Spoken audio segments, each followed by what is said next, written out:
أعوذ بالله من الشيطان الرجيم بسم الله الرحمن الرحيم الحمد لله رب العالمين والصلاة والسلام على سيدنا محمد أشرف المرسلين وعلى آله وصحبه أجمعين.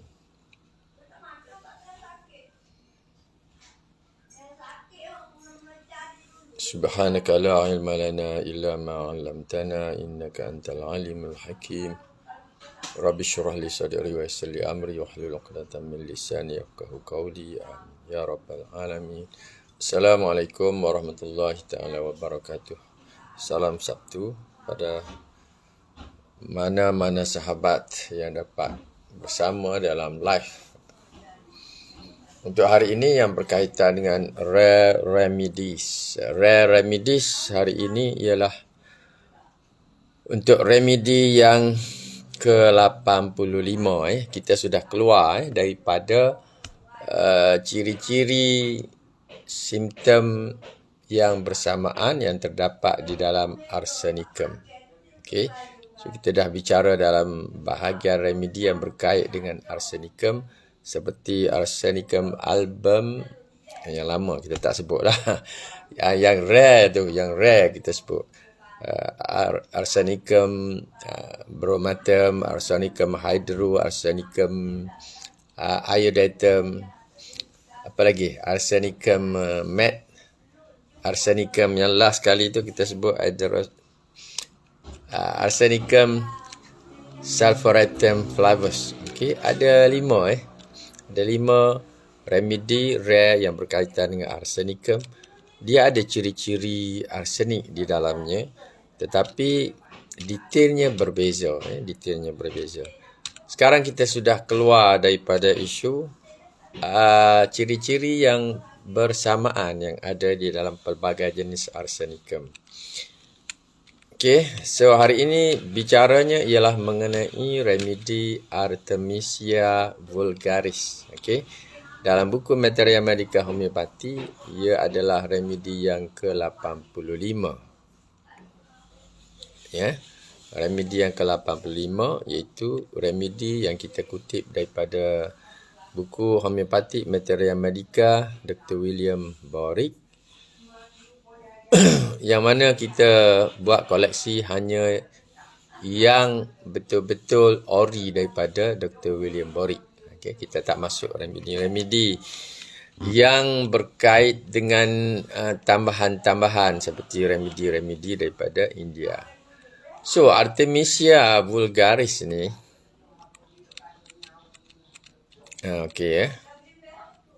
hari ini hari Sabtu, berapa hari bulan? 12 hari bulan. Yalah, sebab bukan hari Sabtu, hari Ahad minta maaf. Hari Ahad. Hari Ahad.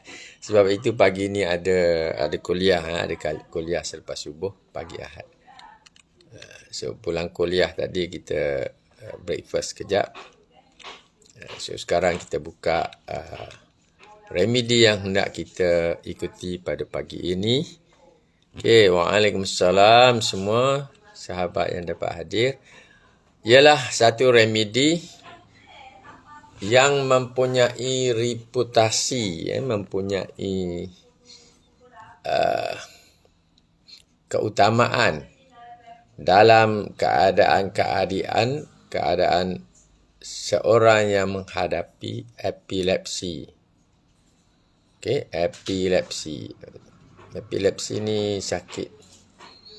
Satu penyakit yang dalam masyarakat kita selalu sebut yang terkenal dalam masyarakat kita iaitu pesakit disebut sebagai sawan ataupun gila babi. Gila babi ya. Kalau dalam keluarga saya dulu-dulu ada pernah berlaku seorang lah, sepupu kepada saya, dan beliau berada di kampung laut, keluarganya di kampung laut. Pernah setiap kali dia maknanya berulang, simptom dia datang berulang. Bila datang serangan tu, dia akan terketar-ketar, menyentak-nyentak, mengacip gigi dia dan menendang-nendang. Memang dia sedar tetapi orang terpaksa menguruskan dia. Berlaku di darat tak apa, tapi sepupu saya ini sekali dia pernah diserang epilepsi semasa dia berenang. Bila dia diserang epilepsi semasa dia dalam air, itu yang menyebabkan beliau kelemasan dan meninggal. Itu saudara saya yang saya ingat berlaku sekitar tahun 1970-an. Okey, 1970-an itu sangat lama lah. Ada yang belum lahir lagi, ada yang baru lahir. Itu saya kalau 70-an tu usia sudah belasan tahun.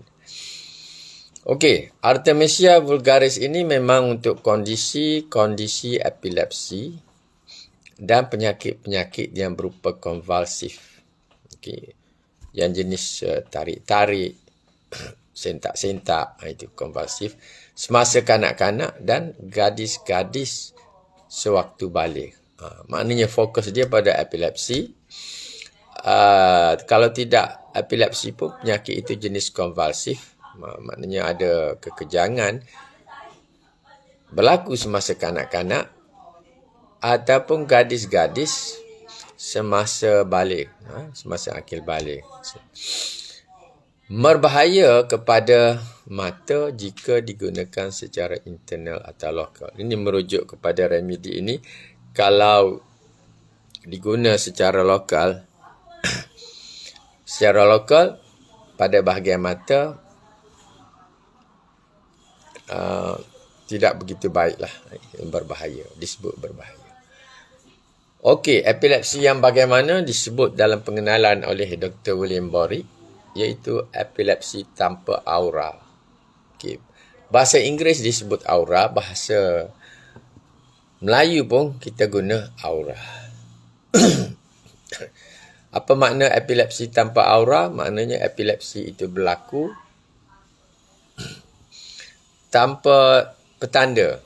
Okay, mungkin setengah orang dia nak datang epilepsi itu, dia rasa sesuatu yang aneh, yang pelik.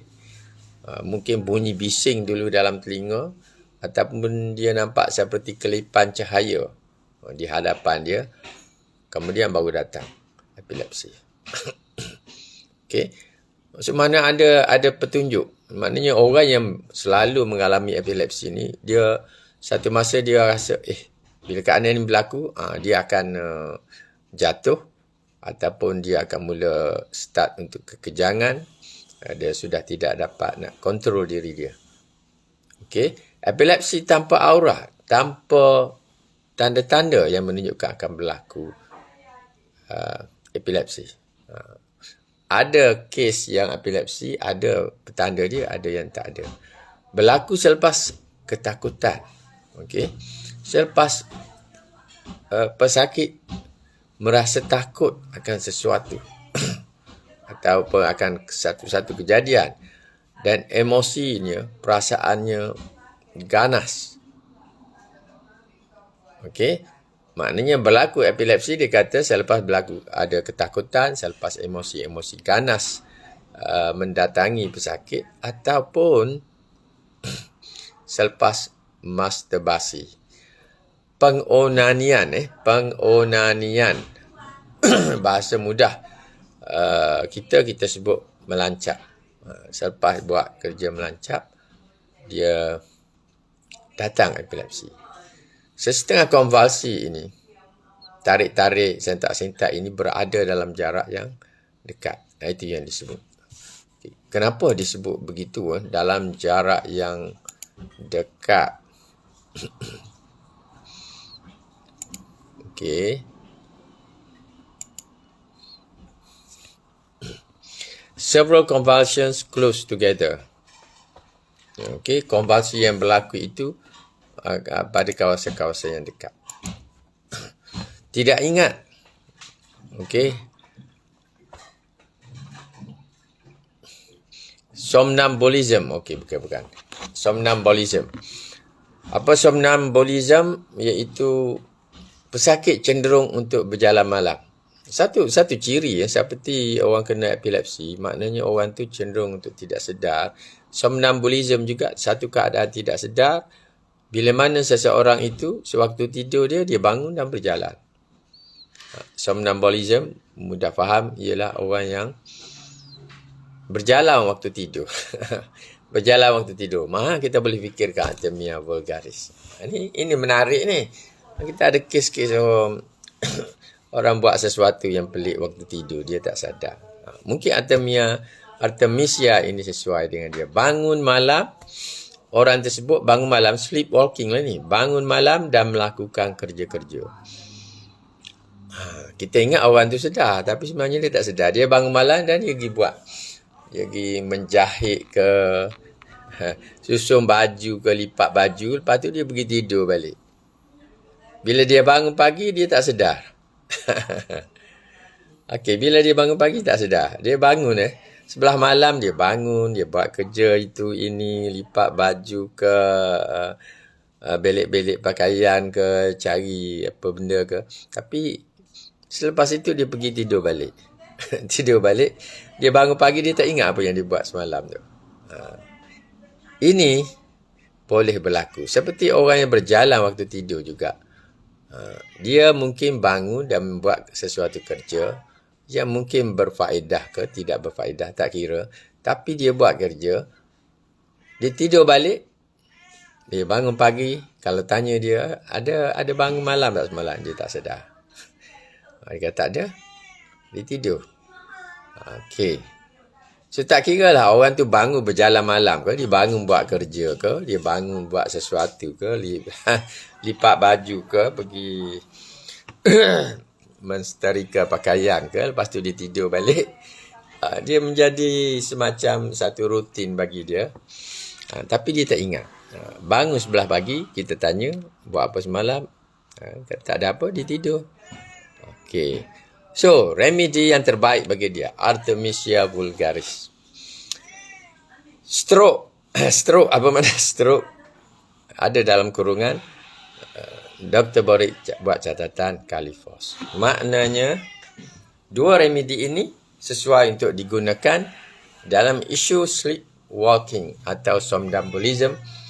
Seorang yang bangun malam, tak semestinya berjalan, dia buat sesuatu kerja, mungkin berfaedah, mungkin tidak berfaedah. Dia tidur balik, esok dia bangun, dia tak sedar diri. Dr. Borik beri sarana remedi Califos selain daripada Artemisia vulgaris. Bahagian kepala, kepala dia tertarik ke belakang. Ini pergi pada simptom partikular. Kepala dia tertarik ke belakang. Dan dia berlaku kerana sebenarnya dia sebab tak sengaja dia tersentak. Okey, disebabkan tersentak secara spasmodik. Secara tiba-tiba otot dia kejang. Dia otot kejang. Bila kita sebut ni spasmodik ni, spasm itu kekejangan otot. Otot dia menjadi kejang. Dia tersentak terus tertarik ke belakang kepala dia. Mulut pula tertarik ke kiri. Okey. Sahabat lihat sebelah kanan, saya tunjuk sebelah kiri ni, tertarik ke kiri, otak sesak sebab. Itu istilah yang seguna. Maknanya otak dia sesak ataupun otak dia sebab. Congested. Okay? Dia kata congestion of brain. Maknanya otak dia mengalami kongesi. Okay. Kita guna bahasa Inggeris mungkin lagi mudah kita faham. Otak mengalami kongesi. Okay, otak sesak atau sebab. Saya suka guna berganda seperti itu, otak sesak sebab, untuk menunjukkan kuatnya sesak, rasa sesak itu. Congested. Mata. Saya ni rasa macam nak batuk. Saya biasa batuk pagi-pagi ni. Dah jadi habit. Tapi semalam mungkin rasa nak batuk itu telah menyebabkan saya rasa seperti sesak. pernah berlaku. Dulu-dulu tak pernah, tapi semalam rupanya saya perasan saya ada kecenderungan untuk batuk. Lepas itu rasa sesak. So, saya ambil beberapa remedi semalam. Alhamdulillah ada rasa lega juga. Saya ambil remedi yang pernah saya guna dulu. Sewaktu masuk hospital, saya keluar hospital, saya rasa sesak. Tak boleh nak mengeluarkan angin dalam badan. Bila kita cakap pasal angin ni, ini masalah perubatan tradisional, perubatan alternatif yang berbeza dengan perubatan moden barat. Kita sebut angin. Biasa dalam homeopati pun disebut wind. Wind in the abdomen, inside the abdomen. Angin lah, angin. Ada angin. Semalam, dah lama dah saya tak kena sakit angin seperti itu. Jadi saya teringat remedi saya pernah ambil dulu, iaitu alfalfa. Saya ambil alfalfa. Alhamdulillah 2 dos. Tapi tidak begitu melegakan seperti pertama kali saya ambil alfalfa dulu. Terus angin dia keluar. Dari atas, bawah keluar. Kali ni tak. Slow sikit. Saya kena cek remedi apa lagi yang sesuai dengan saya semalam. Cek. Alhamdulillah. Ada juga remedi sampingan yang sesuai. Dalam kes-kes emergency masa itu kita boleh refer. Kalau dalam 2-3 dos kita dapat tidak berkesan, kita boleh rujuk kepada beberapa remedi lain yang berkaitan dengan masalah angin. Kita dalam sistem perubatan kita, masalah angin ni banyak. So dalam homeopati pun kita ada sebut masalah angin yang selalu bergerak dari satu tempat ke tempat yang lain. Ada juga masalah. Ada angin berkumpul di bahagian kawasan perut, ada di bawah perut, ada sebelah kiri, ada sebelah kanan. Begitulah keadaannya. Minta maaf, itu saya mencecah apa yang saya alami semalam dan alhamdulillah. Saya guna beberapa remedi lah. Tapi antara yang utamanya ialah alfalfa. Okay. So, mulut tertarik ke kiri, otaknya congested, sesak. Ini simptom Artemisia vulgaris. Ada tak masalah angin dengan dia? Tak ada. Tak ada. Tadi cerita lain. Masalah angin tu masalah peribadi lah. Tapi saya point di situ supaya kita ingat balik pada remedi yang telah kita belajar. Alfalfa ni saya ingat kita dah syarahkan mengenai alfalfa tahun lepas. Tahun 2021. Cahaya, bahagian mata, cahaya berwarna menyebabkan pening kegayatan. Wow. Okey, ini cahaya. Melihat cahaya yang berwarna menyebabkan pening. Gayat. Pening kegayatan. Okey, lihat bahasa Inggeris. Kenapa saya sebut istilah kegayatan? Coloured light produces dizziness. Dizzy. Gayat. Makna dizzy ni gayat. Tapi saya kadang-kadang orang istilahkan dia sebagai pening, kepeningan. Saya guna istilah pening, kegayatan. Gayat ni maknanya rasa macam kita nak terjatuh lah. Kita berada di tempat tinggi, kita lihat ke bawah, kita rasa macam tu. Gayat. Kita lihat cahaya berwarna dan kita jadi pening dan rasa nak tumbang. Gayat tu. Sakit dan kekaburan penglihatan. Sakit.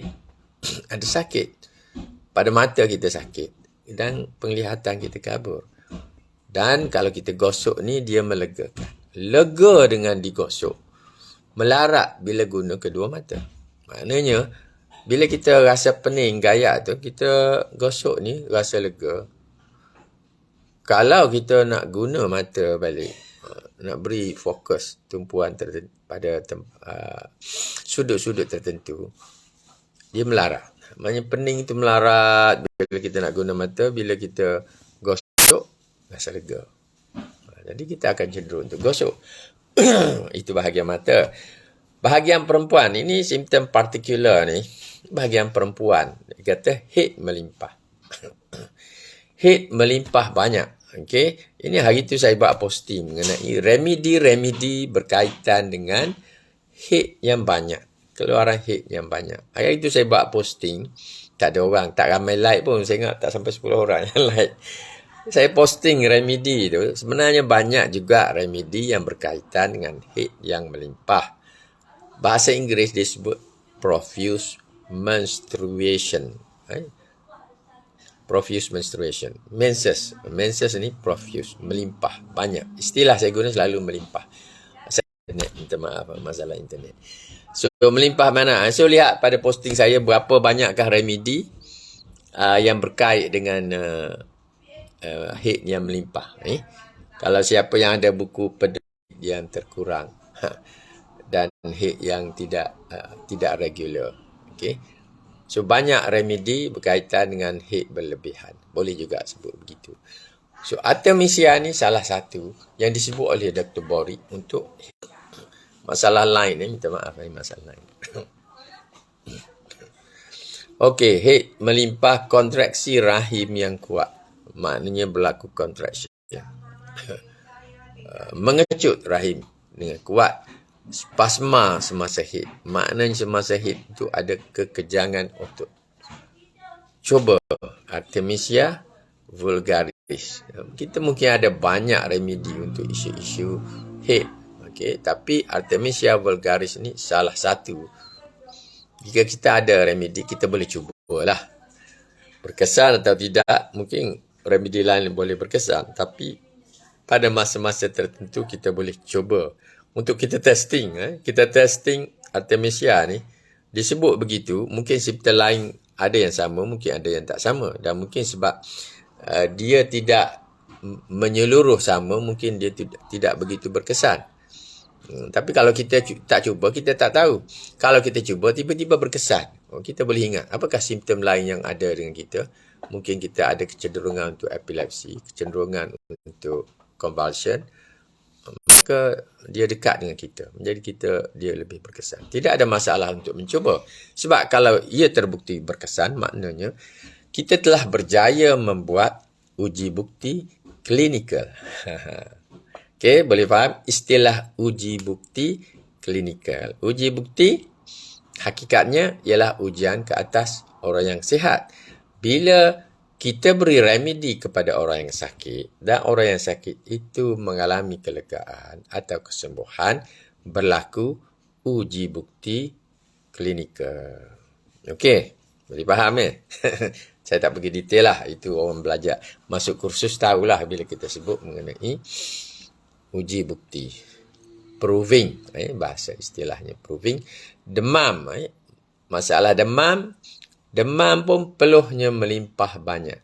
Baunya seperti bawang putih. Ini yang disebut oleh Dr. Bory. Demam, berpeluh, kita rasa baunya seperti bawang putih. Kita boleh cuba Artemisia vulgaris. Apakah remedi yang sesuai untuk kita bandingkan dengan remedi ini? Menurut Dr. Bory, Absinthium, Sina, Cicuta. Okey. Potensi berapa nak beri? Potensi pertama dan ketiga. Potensi pertama hingga ketiga. 1, 2, 3 boleh beri. Itu menurut Dr. Bory. Maknanya kita boleh berilah potensi 6. Dan disebut oleh Dr. Bory, bagus diberikan dengan wine. Kenapa perlu ada campuran wine? Okey, itu kena tanya Dr. Bory. Kita tidak mendalami berkaitan hal tersebut. Okey, Artemisia vulgaris ini diberi tempat yang lebih kurang sama oleh J.H. Clark di dalam buku Dictionary of Materia Medica dia.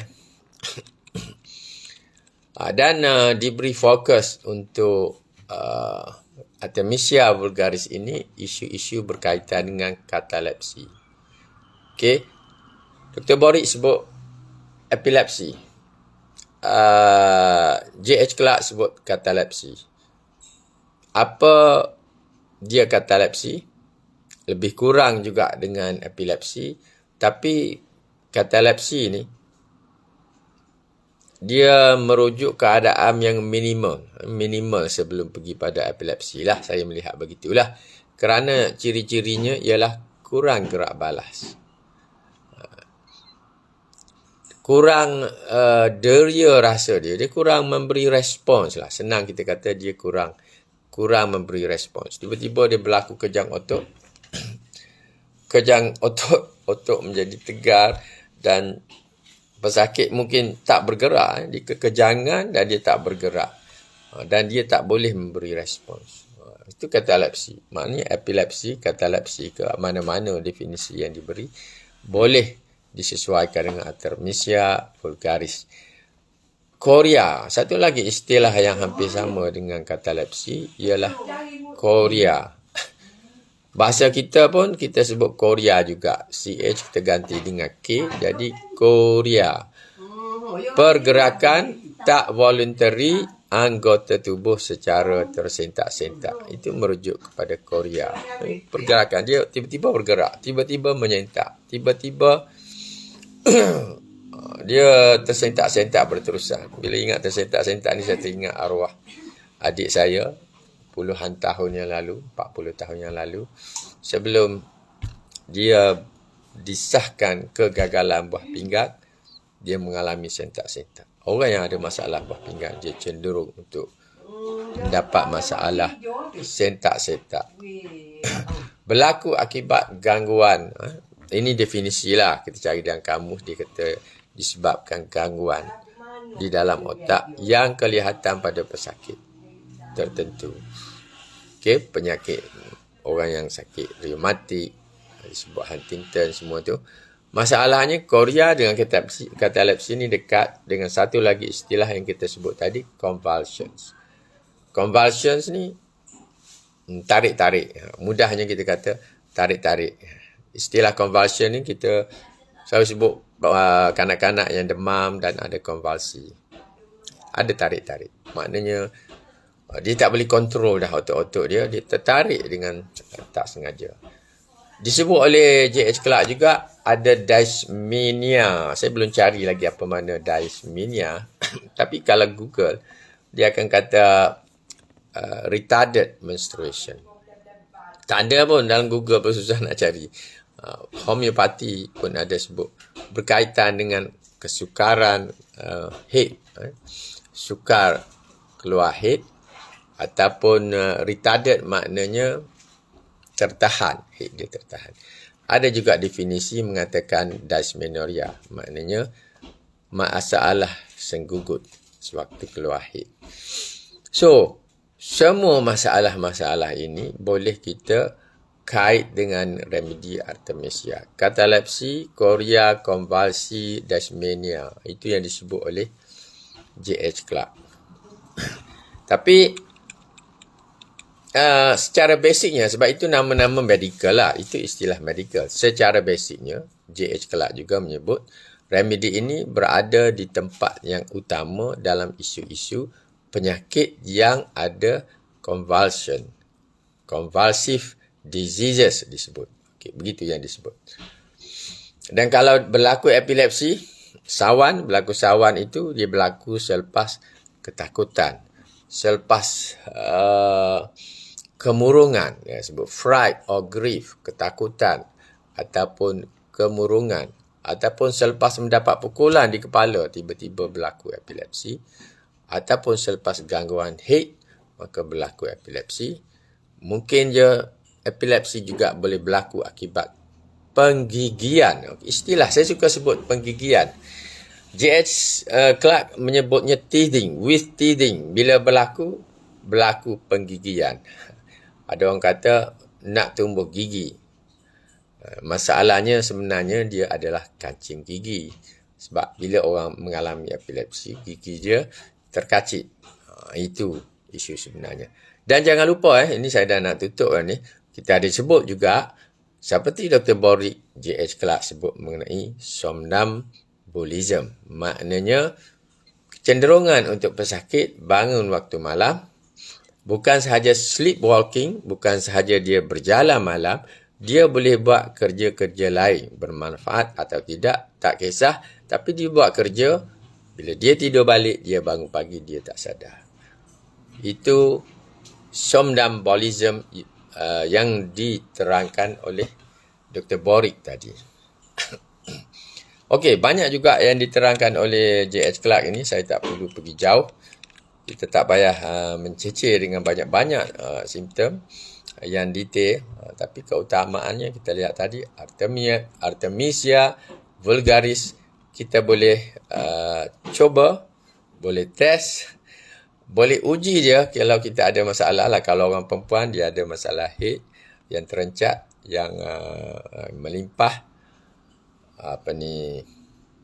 yang ada spasma disebut tadi, ataupun rahim dia mengalami pengecutan, boleh cuba Artemisia vulgaris. Untuk orang lelaki pun boleh cuba untuk isu-isu berkaitan dengan konvulsi. Tidak semesti epilepsi, tapi konvulsi sudah cukup syarat untuk refer pada remedi ini. Selain itu yang kita sebut tadilah, somnambulism. Demam, kalau berpeluh, baunya seperti bawang putih. Itu yang disebut oleh Dr. Borik dan dia penting. Baunya seperti bawang putih penting sebab ia huruf condong. Diitalikkan oleh Dr. Borik. Begitu jugalah dengan pandangannya yang bercahaya dan menyebabkan dia pening kegayatan. Kalau sakit sibuk, dia nampak cahaya dan dia rasa pening gayat, kita boleh rujuk pada remedi ini. So, saya fikir itulah untuk kita kongsi pada pagi ini. Alhamdulillah, saya ingatkan 20 minit boleh siap. Rupanya setengah jam juga, mungkin sebab tadi internet ada yang off on sekejap. Okey, itu saja. Kita jumpa lagi pada minggu hadapan, insya-Allah. Mudah-mudahan apa yang kita bicarakan pada pagi ini mendapat manfaat untuk semua. So, Waalaikumsalam untuk semua yang hadir pada pagi ini dan yang akan hadir selepas live ini. Salam daripada saya. Assalamualaikum warahmatullahi taala wabarakatuh.